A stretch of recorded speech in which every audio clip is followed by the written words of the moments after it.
Քննարկում ենք հարց համար 35-ը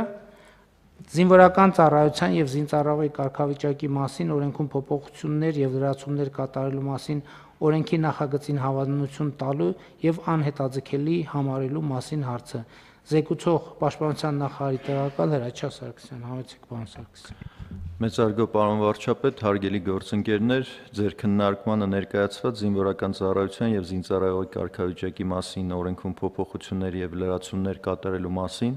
օրենքի նախագծի համաձայն նախատեսվում է ավելացնել պարտադիր զինվորական ծառայության մեջ գտնվող շարքային եւ կրտսեր ենթասպայական կազմերի զինծառայողներին տրվող հիմնական արձակուրդի ժամկետները, նրանց համար լրացուցիչ արձակուրդ սահմանել զինվորական երթում ընդունելու կապակցությամբ,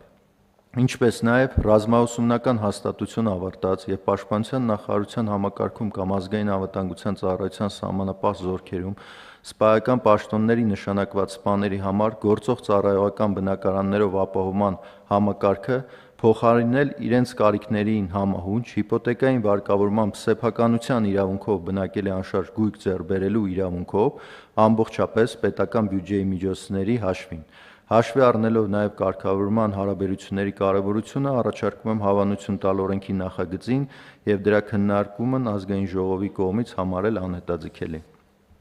Շնորհակալ եմ պարոն Սարգսյան, հարգելի գործընկերներ, այս երկու շատ կարևոր թեմայի մասին է։ Առաջինը դուք գիտեք, որ զինվորական ծառայությունից ժամկետային զինծառայության ժամանակ արձակուրդների որոշակի քվոտաներ կան սահմանած, բայց իրական կյանքում մենք ունենք իրավիճակներ, որ այդ քվոտաներից իհարկե օգտվում են, եթե չեմ սխալվում, վերջին շրջանում մենք նաև որոշակի ավելացրել ենք այդ քվոտաները, պարտադիր արձակուրդների ժամկետը, բայց հիմա պրակտիկան այնպիսին է, որ նաև դրանցից դուրս ոմանք կարողանում են օգտվել այս կամ այն հանգամանքների բերումով, ոմանք չեն կարողանում օգտվել։ Հիմա ըստ էության այս որոշմամբ մենք հետևյալն ենք անում, նախ երթման արարողության հետ կապված մենք պարտադիր, այսինքն սահմանում ենք արձակուրդի իրավունք 2 օրով պարտադիր սահմանում ենք արձակուրդի իրավունք։ Իսկ ծառայության ընթացքում ամեն 6 ամիսը մեկ բոլոր ժամկետային զինծառայողները պարտադիր կարգով ստանում են արձակուրդի հնարավորություն, որպեսզի չստացվի, որ ծառայողների մի մասը, ովքեր իրենք կամ իրենց հարազատները կարողանում են հասնել այդ խնդրի լուծման, իրանք օգտվեն, մյուսները չօգտվեն։ Այսինքն բոլոր ժամկետային զինծառայողները 6 ամիսը մեկ գնում են արձակուրդ։ Արձակուրդի չափերը կապված են իրանց ծառայության բնույթից։ Մի մասը արձակուրդ, ում ծառայությունը ավելի բարդ արձակուրդ գնում են 10 օրով, մյուսները 7 օրով, հա, պարոն Սարգսյան, ճիշտ է։ Այո, պարոն վարչապետ, այս պայդրությամբ գործող օրենսդրությամբ շարքային կազմը 10 օրով է արձակուրդ գնում, սերժանտական կազմը 15 օրով, 24 ամսվա ընթացքում, առաջարկով մարտական հերթապահությունում ընդգրկված զինծառայողները 24 ամսվա մեջ կունենան 30 օր արձակուրդ, որը որ իսկ ոչ մարտական հերթապահությունում ընդգրկված զինծառայողները 21 օր արձակուրդ։ Իսկ ինչ ենք դեն ձևակերպում, այդ հիմա գրած է այդպես, բայց պատմելից ասում ենք 6 ամիսը մեկ կգնան արձակուրդի։ Դա նախարարի հրամանով է։ Նախարարի հրամանով է լինելու, կախված իրավիճակից օրենսդրությամբ չենք ֆիքսել հենց որ 6 ամիս, միգուցե 6 ամիս չլինի, 7 ամիս հետո ավելի երկար գնա, այսինքն կես չգնա, մի քանի օր ավել գնա կամ որպեսզի հնարավորություն ունենա։ Մեծ հաշվով, բայց մեր հաշվարկը այն է, որ 6 ամիսը մեկ 7 օր կարողանում ենք, 6 ամիսը մեկ 7 կամ մարտական հերթապահության անցած զինվորների դեպքում 10 օրով եւ պլյուս երթմնակալության արարողությունից հետո 2 օր արձակուրդի հնարավորություն են ստանում։ Սա օրենքով սահմանված է, բայց սրանով չի բացառվում արձակուրդի այլ հնարավորություններ, այլ այն մյուս հնարավորությունները մենք մաքսիմալ բարդացնելու ենք։ Այսինքն հիմնավորվածությունը հիմա որոշումների կայացումը այդ մասնավոր դեպքերում արձակուրդների արդեն հնարավորինս տանելու ենք դեպի գլխավոր շտաբ, որպեսզի անհրաժեշտությունը հիմնավորվի, որպեսզի հնարավորինս ուղղակի տենց քմահաճույքով կամ կամ բարեխոսությունով արձակուրդի հնարավորությունը նվազեցնենք, բայց այդ ճկունությունն էլ ենք տալիս, որ կարող են դեպքեր լինել, որ ասենք օրինակ մարդը կարա ասի, այս անգամ ինձ 5 օրով տվեք, ես ինչ որ 2 ամիս հետո ունեմ ընտանեկան ինչ-որ միջոցառում, այդ 2 օր այդ ընտանեկան միջոցառման համար ինձ արձակուրդ տվեք, գնամ ընտանեկան միջոցառման մասնակցեմ, կարծում եմ լավ որոշում է, եւ երկրորդը կապված հիշում եք, որ մենք որոշում ենք կայացրել, որ ռազմական համալսարանի շրջանավարտները, ովքեր կստանան նշանակում, մենք իրանց բնակարան ենք տրամադրում եւ այն ժամանակ ընկալումն էր, որ բնակարանը մենք տրամադրելու ենք որոշակի պայմաններում մայրաքաղաքում, բայց հետո մենք արձագանքներ ստացանք նաեւ շահառուներից, ովքեր ասում են, որ գուցե մենք ուզում ենք, ասենք, մեր ծննդավայրում ունենալ բնակարան, ավելի մեծ բնակարան, ավելի լավ պայմաններով, ավելի այլ հանգամանքներում, դրա համար այս քննարկումների արդյունքում զարգացավ այդ գաղափարը, որ էլի կառավարության կողմից հիպոթեկային վարկի մեխանիզմը կգործարկվի, այսինքն մենք կտանք քվոտան, այսինքն սահմանաչափը գնային եւ մեր սպային երիտասարդ կասենք դուք ընտրեք, այս սկզբունքի, այս չափի շրջանակում դուք ընտրեք, մեկը կընտրի Երևանում, երկրորդը Գյումրիում, երրորդը ընդհանրապես գյուղական որևէ համայնքում եւ այսինքն հասկանալի է ինչքան այս Երևանի կենտրոնից հեռու լինի, այդ նույն թվով ավելի գուցե թե մեկը ուզում է առանձնատուն ձեռք բերի, հետնել ունենա 5000 մետր, ասենք օրինակ հող այգի եւ այլն, ինչ ենք մարդուն մենք զրկում այդ հնարավորությունից, ասում չէ, այս մանավանդ որ բնակարանների վաճառքի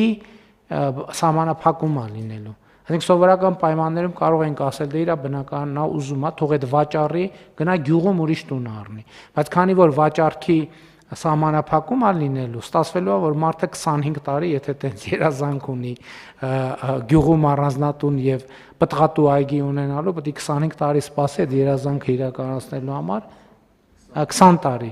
տարի սպասի այդ երազանքը իրականացնելու համար, իսկ հիմա կարող է միանգամից գնալ եւ իր երազանքների առանձնատունը եւ այգին հիմնադրել կառավարության աջակցությամբ։ Այս երկու փոփոխությունն է, իհարկե այդտեղ հարցեր կան ֆինանսավորման հետ կապված ճշգրտումներ անելու բյուջետային տողերի, դա էլ աշխատանքի ընթացքում դա կիրականացվի։ Պարոն վարչապետ, ճիշտ է, դուք ասացիք, բայց նաև կուզեի ընդգծել, որ նաև կարևորում է, որ մենք ստեղ ընտրություն ենք տալիս, այսինքն գործող կարգավորումների շրջանակներում մենք պետք է ինչ-որ չափորոշիչների բնակարանի մրցույթ հայտարարեինք, կառուցապատողները կամ անհատները գային գնումներին մասնակցեին, ունեինք ինչ-որ բնակարան, իսկ այս մեխանիզմի միջոցով մենք հնարավորություն ենք տալի իրենք ընտրություն կատարեն ու կախված չի թե բնակարանը գտնվում է Երևանում ձեռք կբերի թե մարզում, մենք բոլորին միևնույն սահմանաչափն ենք տալի, որով որ պայմանավորված արդեն տարբեր տեղերում մակերեսները տարբեր են լինում։ Այսինքն պայմանականորեն ասած, չգիտեմ, որոշել ենք թիվը, թե դեռ նոր պիտի Կարգը կառավարությունը կհաստատի, տրամաբանությունն այն է, որ այս պահի դրությամբ կադաստրի միջինացված արժեքը 80 քառակուսի մետրի համար ենք նախատեսել շուրջ 35 միլիոն դրամի շրջանակներում։ Իմաստն են առնելու, որ մենք ձեզ 35 միլիոնի հնարավորություն ենք տալիս։ 35 միլիոնով ուզում եք գնեք Երևանում, ուզում ենք գնենք մարզում, ուզում ենք գնենք գյուղում, այդ 35 միլիոնն է։ Ինչ հարց կար մեխանիզմի հետ կապված։ Հա։ Չէ, պարոն վարչապետ, կներեք միջամտելու համար, ես ուղղակի հիշեցի, որ ես այն ժամանակ, որ այն կարգավորումն էինք անում, ես ասում էի սենց անենք։ Շատ լավ։ Խնդրեմ այլ դիտարկումներ։ Չկան այլ դիտարկումներ, մեկ էլ մի հարց, պարոն Սարգսյան, քանի որ համոզված եմ մեր ժամկետային զինծառայողների, սիրելի ծնողների, սիրելի ծնողների մոտ հարց ածակելու, այս կարգավորումը ուժի մեջ մտավ, ասենք ենթադրենք օգոստոսի 1-ին, ո՞նց է գործելու, գործելու է, որ պահից է սկսելու գործել, այսինքն այդ պահից սկսած կարգավորում մտնելու է առաջիկայի համար բնականաբար հետադարձ ուժ չի ունենա, բայց առաջիկայի համար բոլորի վրա կհասցնենք տարածել, թե նրանք ովքեր արդեն ենթադրենք մի տարի 6 ամիս ծառայել են, իրանք էլ մի 10-ից կօգտվեն։ Թե դա դեռ լրացուցիչ կարգավորման հարց է։ Կարծում եմ լրացուցիչ կարգավորման հարց է, բայց ենթադրում եմ երևի քանի որ ինքը բարելավող նորմա, երևի կնայենք ով ինչ ծառայության ժամկետ անց է եւ տրամաբանություններ որ մասնանք, եթե չենք տվել, չի ունեցել այդ բանը, միգուցե այդ մի մասով տանք արձակուրդ։ Չէ, դե հարց կա, հիմա կարող լինել զինծառայող, որ ուժի մեջ մտնելու պահին իրան 30 օր մնացել լինի ծառայելու։ Մենք իրան ասելու ենք սեղ հարցեր կա, ենթադրում եմ պետք է կարգավորենք։ Երևի, հա, կարծում եմ։ Որ ես նկատի ունեմ ճիշտ ակնկալիքները ձևակերպենք, որ հետո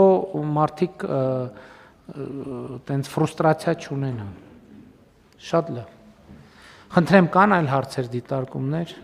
Չկան այլ հարցեր, հարցը դրվում է քվեարկության, ովքեր են դեմ որոշման ընդունմանը, դեմ չկա, որոշումն ընդունված է, հարգելի գործընկերներ, մեր նիստի օրակարգը սպառված է, նիստը ավարտված, շնորհակալություն։